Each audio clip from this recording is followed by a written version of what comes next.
Yeah, so today's video is going to be touching on the disappearance of 16-year-old Kylie Rodney, who she went missing August 6th from Placer Lake, California. She went missing without a trace, no car, no phone, no nothing. The police searched the lake multiple times, and then they ended up inviting, I think they invited them into the case on the 21st of August. A YouTube group called Adventures with Purpose. They're amazing. They are experts in like scuba diving, finding vehicles and people underwater. That's their field. And it's the first time they've been invited into an active case. Usually it's a cold case that they work on. So the police invite them in 21st, then on the 22nd, 35 minutes into entering the water, or starting the case anyway, they find Kylie's car 14 feet below the water surface, 54 feet from the shore, and they find a body in the back. Now, what they later come out and say is that when they got there, the police told them, right, you don't need to search this area because we've already done it. So they were handed a piece of paper of where to search. But Adventures with Purpose, being professionals, they disregarded that and searched the lake anyway, and she was found. So that to me is quite suspicious. Now, surrounding the case, there's been a lot of suspicious goings on. In the beginning, it was the story of the friends, kept changing, didn't make any sense. A description of what she was wearing. They said that she was wearing a black hoodie. I can't think of the singer's lyrics that were written on the back, but the black hoodie with writing on the back. But then about a week or so later, it turns out that she had on a white like sweatshirt with pink writing all over. And also that night of this supposed party, Kylie had made plans with her mum. They were going to go to some festival, I think, somewhere, and her mum received a text saying that she wanted to go to this party instead. So her mum thought, oh, well, okay. Now, the police suggested that they couldn't find any evidence of a party. The friends say that there was a huge party, there was 200 to 300 people there. The one picture that was released showed about 26 people. And Kylie Rodney was not in the photo. It was just all very, very suspicious. Now, there's an independent artist called Vinyl Church. He does like country, hip hop kind of music, and he, as well as doing music, he also uses his YouTube platform as a commentary platform. And he comments on some of the weirdest people that there are. He does story times. About a year ago, he started talking about the little girl who went missing in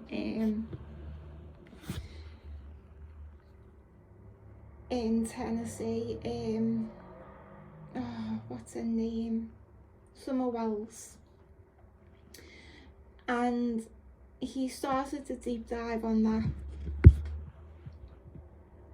I'm sure as well, I can't think, but I'm sure I've seen him do another true crime case. Anyway, he started talking about this case on his channel, as most YouTube channels were.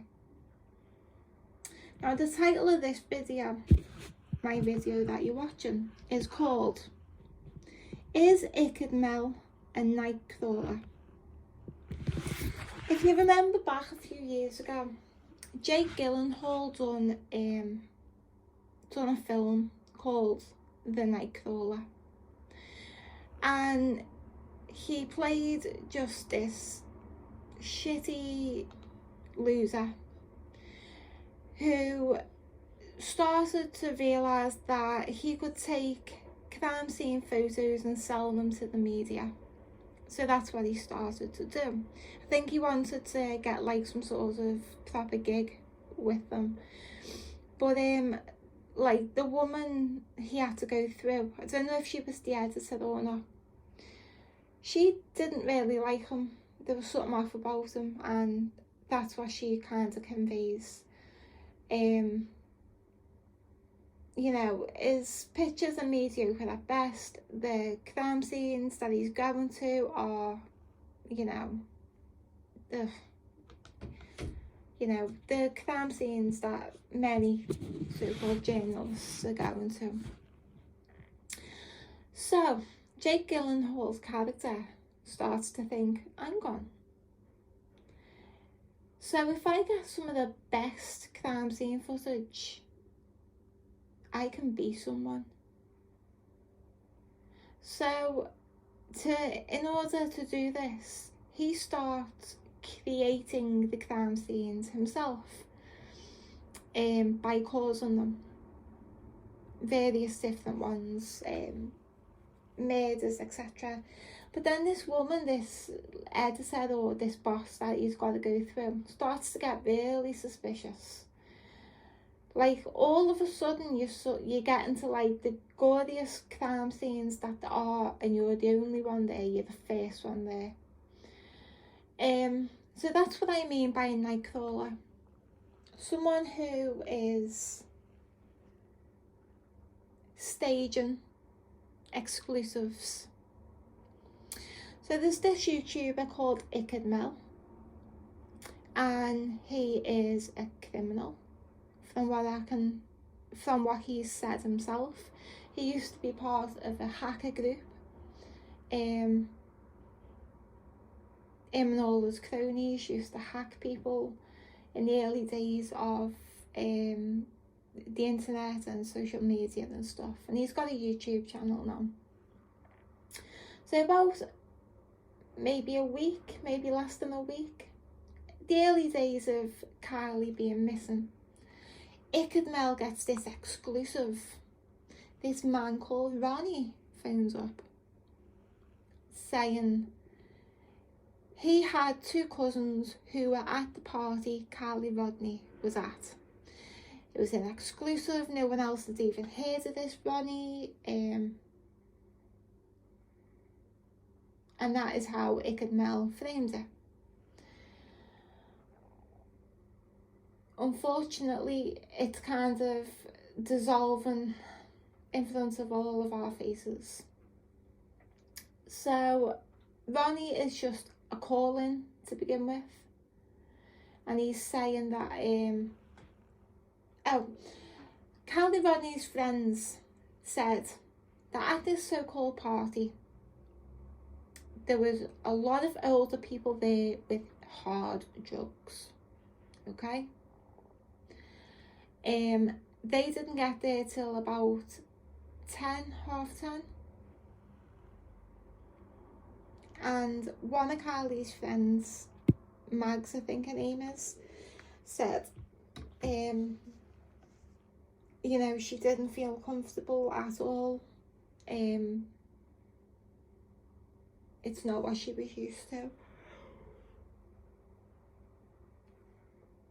Oh, pardon me. And then this Ronnie guy is phoning up saying first of all, he says he's 29. and he's married with kids. And he says he had 2 cousins who were there at the party, and these 2 cousins watched Kylie all night. Out of these 300 other people, they watched her, they followed her, they watched everything she drank, everything she took. She was wasted when she got there, she was wasted, she was drugged, she was drunk, she was all over the place. But then he goes on to say, oh yeah, he's been to loads of these parties, and you know, there's all these men with drugs, you know, cocaine, and you know, but, and he says, oh well, you know, they'll get one girl and, you know, give her some drugs, and then she'll come and bring 3 other girls, and they'll all do drugs together. And it's like, wow, this sounds like a real group of predators. So just bear that in mind, what he is telling Ickedmel in the first calling. He won't name who his cousins are, but his language, it's not second hand. His language is first person, as if he was there, as if he's seen. And then he'd catch himself and go, oh yeah, me 2 cousins told me. And it's like, well, you're dodgy as fuck, you mate. So Ryan Upchurch calls into Ickedmel, and he starts questioning him. And Ickedmel's defending him, saying to Ryan, oh, you know, don't swear, don't yell, blah de blah. When I had to look up the film with Jake Gyllenhaal in again, because I couldn't remember its name, I read the description, and to me it describes what today's YouTube community is all about. And it said that the film was a symbiotic relationship between unethical journalism and consumer demand. Now we see this with family vloggers who exploit the kids for views, who put the kids in awful circumstances. They'll hurt the kids, they'll traumatize the kids, they'll lie to the kids, all for a reaction to film to upload. You know, they're just sick.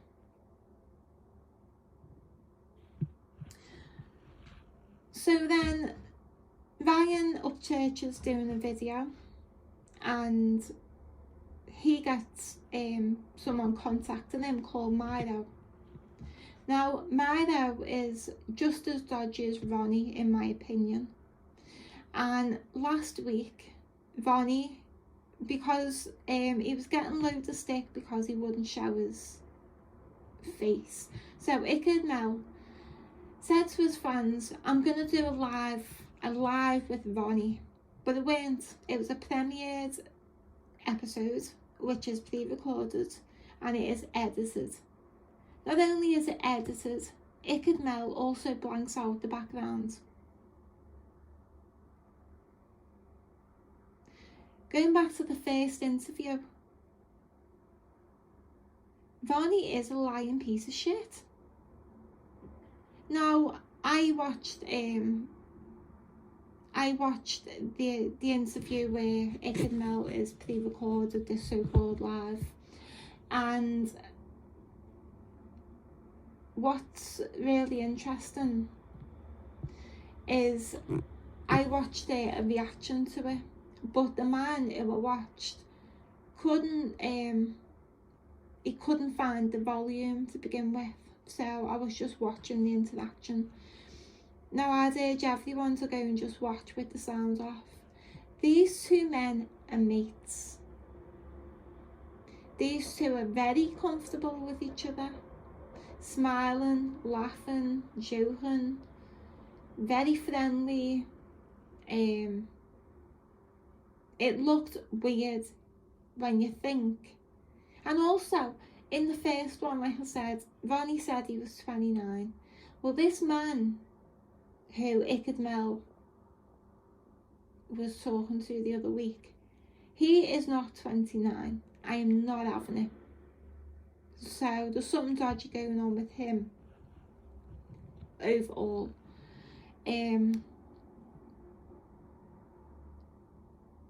So then Ryan is on another panel, another YouTuber, the American Dream or something like that, I don't know. Never heard of these people before. So Ryan's on there with this woman. Now I thought this woman was like a co-presenter. Her name was Ickedmel. And she was being so fucking weird. So derogatory. So defensive. Defending Ronnie to the hilt. This man says that he went to parties, his cousins go to parties where there's underage kids and supplies them with drink and drugs. And yet all these people are doing the utmost to protect them. And I don't understand it. It does not make any sense whatsoever. So then this Ickedmel is just weird. Something off about it as well.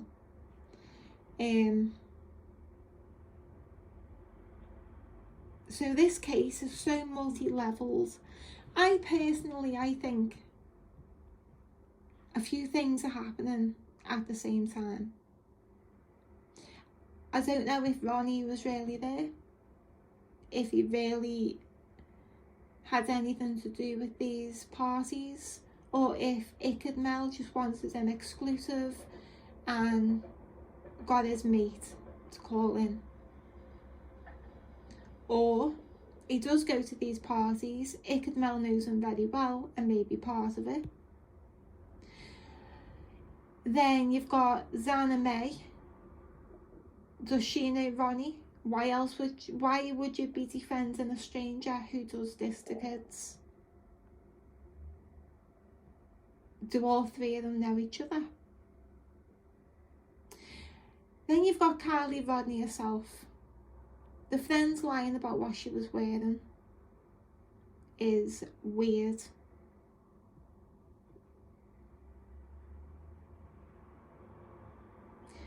Then you've got Ickedmel going back to the lake in one of her YouTube videos.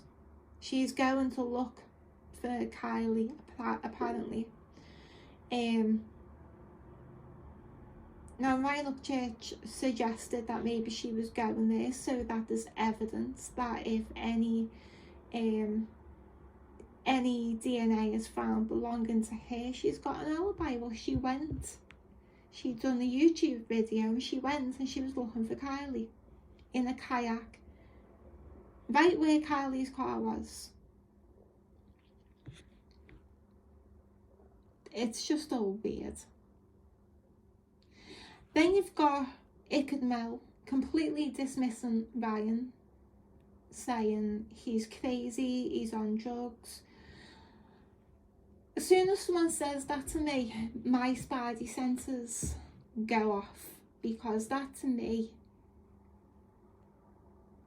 is so, don't believe a word that they're saying because they're crazy. You know, Dave Chappelle said in an interview years ago about the worst thing you can do is call someone crazy. It's dismissive. I don't understand this person, so they're crazy. Personally, Ryan's not on drugs. He might have a bit of weed. I don't know if he smokes it, but I know he has some weed. And that's it. You know, he's spoken against drugs a lot in the past. And he's not on drugs. He's just critically thinking and not swallowing all this crap. He's just being a critical thinker, and that's it. But the whole thing is just so weird. And then you've got the police who've searched that lake 3 times. Couldn't find the car. So I'm thinking, well, was the car there? And then all this went down with Ronnie and Zanna Mae. They'd thought the area had been searched, and then they went and put the car there. Or did the police purposely not find the car and it's been there all along? Why else? See, it doesn't make sense why they'd ask Adventures with Purpose to come into the case, only to then say, but don't search here because we've searched. If it was a cover-up, why would you bring them in? So, this is one of the most strangest cases I've ever come across. And above all else, what Ickedmel, Zanna Mae, Ronnie, Milo, even American Dream, above all that, the only person that kept bringing it back to Kylie was Ryan. You know, on the same day that Ryan, he put his Hellcat as part of the reward, there was also a 25,000 anonymous reward added to the fund, taking it to 75 grand.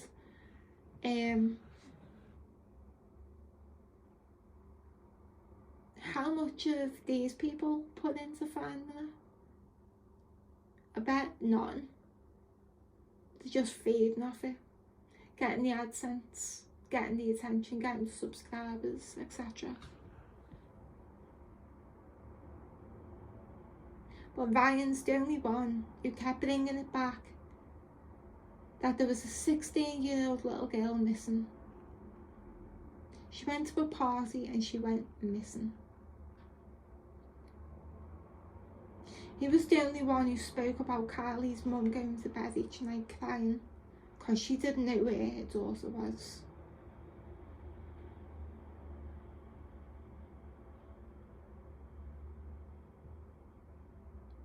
And yet, he is the crazy one, and he is the one on drugs. I think a lot of people in this case have got a lot to hide. Whether they're connected, I don't know. Only time will tell. But to go from no car, no body, no evidence of a party, to suddenly all this with Ronnie, Ickedmel and Zanna Mae all blowing up, all of a sudden, Kylie's found in a car 14 feet below the surface of a lake that was searched 3 times by the police. And here's the kicker, also evidence of a party: glow sticks, cans, cigarette butts. Is that just a coincidence? Are the police shit?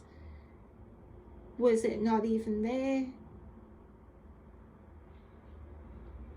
There's more to unpick in this, but like Ryan keeps saying,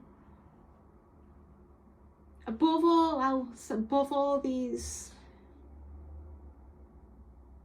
knobheads who have popped up out of nowhere,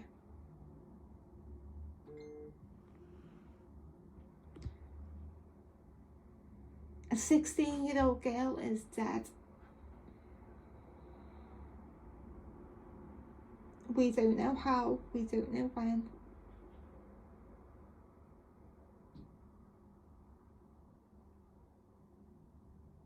But you know, her family have got to live without her.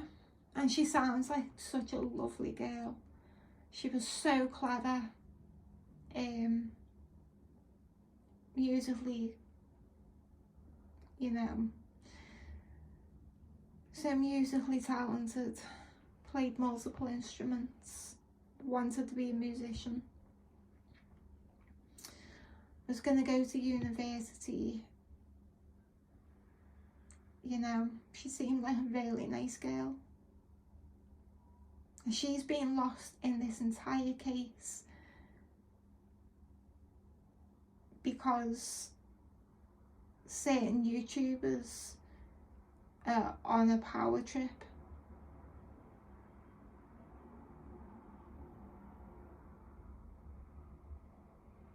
I also want to add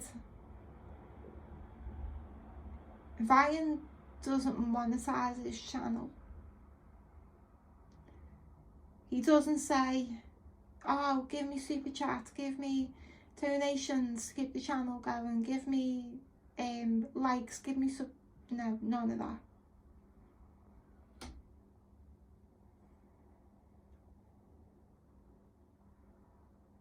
But my spidey senses are all over this. Hopefully more information comes out soon. So until then, I'll see you in my next one. Bye.